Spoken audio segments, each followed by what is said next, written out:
Karibu tena.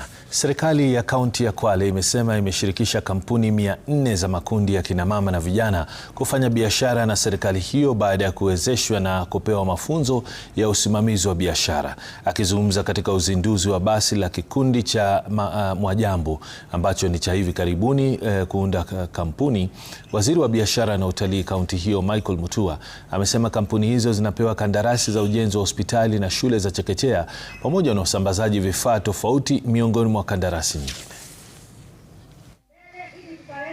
Kaunti ya Kwale tuko na takriban vikundi 400 ambavyo vimekuwa ni limited companies na vinafanya tenders na serikali.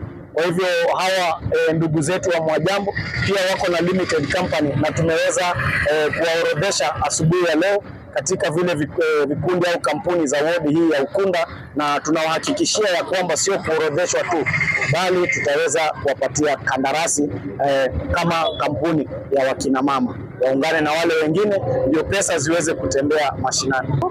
Sisi hata tunapokuwa katika vikundi, katika katiba yetu inasema ya kwamba tunashirikiana na serikali ya kaunti na serikali kuu. Hata yale mambo tunayofanya kwa ajili ya kaunti hii ya Kwale inahusisha county government, na wale wote ambao watafanyia vikundi ya wamama ambao ziko registered kwa company, tuna imani watatusongeza mbele, kwa sababu huu ni mfano mwema ambao unaonekana hapa.